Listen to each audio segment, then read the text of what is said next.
dengan bahasa Suryani. Sekarang di seluruh negara di Injilnya sesuai dengan bahasa masing-masing.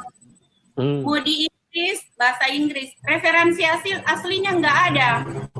Mau di China, di negara manapun itu, Ethiopia dan lain sebagainya, di 190 PBB itu 193 negara kalau nggak salah ya, tambah 2 negara yang belum masuk di PBB ya, itu sesuai dengan bahasa negara mereka. Ya, katanya di sini referensi bahasa aslinya nggak ada. Nggak ada Kak Mas? Ini bahasa Ibrani nggak ada ya Mas? Ini saya mau tunjukkan ya. Kalau mereka bilang nggak ada referensi bahasa Yunani, bahasa Ibrani. Nih, saya punya kitab perjanjian lama, kitab Taurat, bahasa Ibrani, dan bahasa Indonesia. Coba dilihat. Kelihatan nggak? Oh iya, nggak kelihatan Mas. Nggak kelihatan. Nggak kelihatan ya? Coba. Ya kelihatan, ya kelihatan lah, dikit lah. Nah, tunggu bahasa Mas. Ibrani. Saya besarkan. Oh, itu kan? Keluaran. Ya. Lihat, nampak enggak? Nampak kan? Kelihatan. Ini yang itu. Ini perjanjian lama.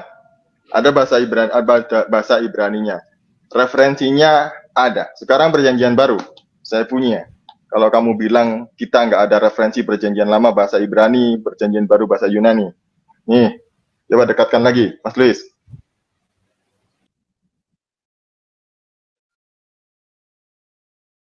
Tuh, nampak enggak? Nampak bahasa Yunani, bahasa Indonesia? Nampak kan?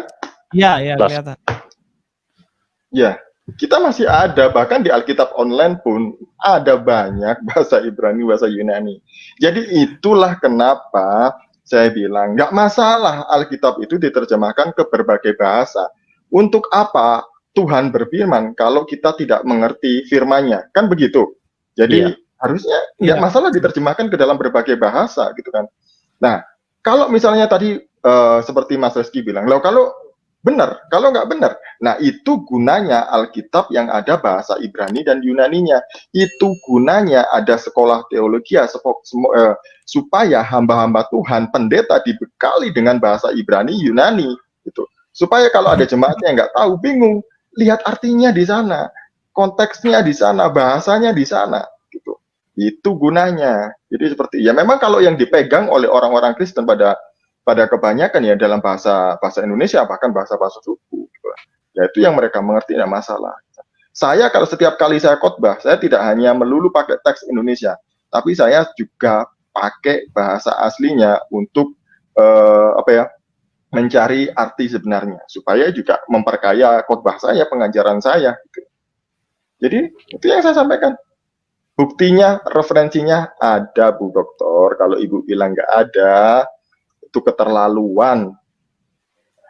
Lagian juga Mas, kalau saya perlu tambahkan, tidak ada terjemahan itu yang sempurna.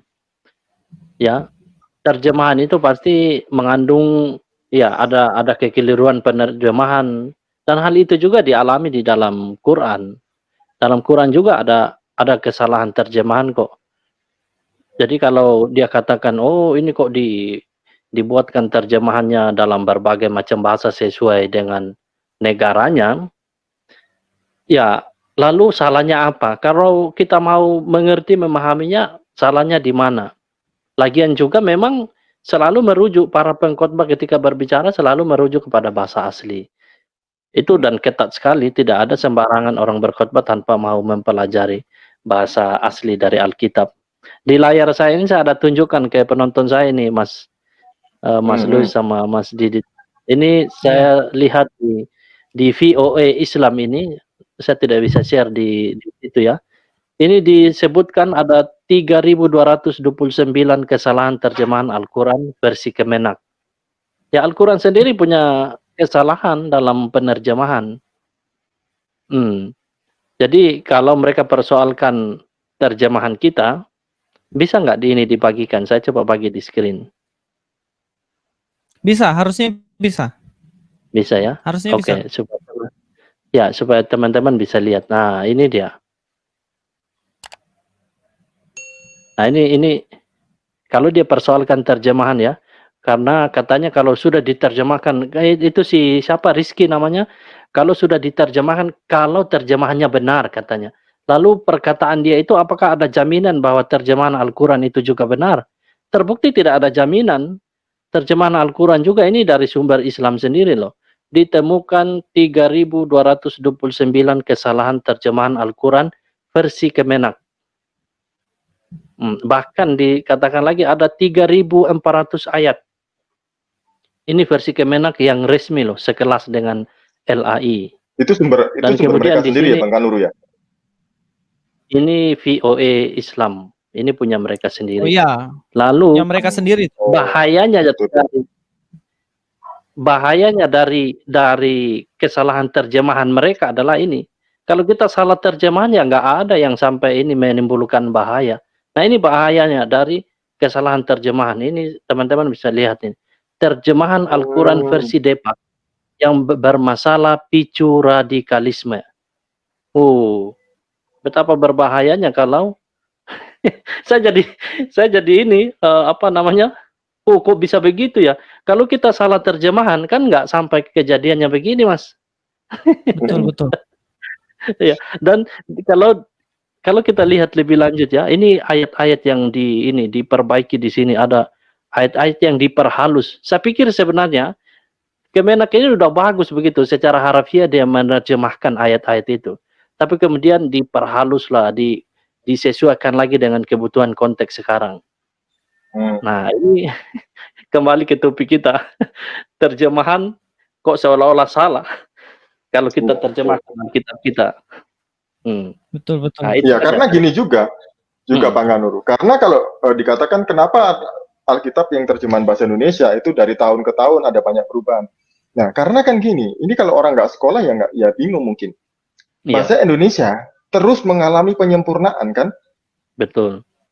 Makanya ada yang dikatakan ejaan yang sudah disempurnakan. Jadi ya dari yang dulu TC, apalagi yang ngomongnya ejaan yang susah gitu ya, OE jadi U. Nah sekarang kan sudah semakin lebih baik seperti itu. Ya jadi kalau misalnya ada kekurangan di dalam penerjemahan karena bahasa Indonesia itu terbatas menerjemahkan bahasa Alkitab yang sangat kaya. Lalu bagaimana caranya supaya itu tetap pesan yang benar di dalam bahasa aslinya tetap disampaikan? Ya kuncinya ada di para hamba Tuhan yang sudah belajar bahasa Ibrani, Yunani, bahasa asli Alkitab di dalam sekolah teologi dulu. Itu yang harus diajarkan kepada jemaat. Nah, seperti itu. Nah, kalau sekarang yang jemaat dikasih bahasa Ibrani, Yunani, untuk apa? Mereka bisa baca, tahu artinya, tahu mempelajarinya? Enggak kan? Oke, silakan dilanjut, Mas Luis.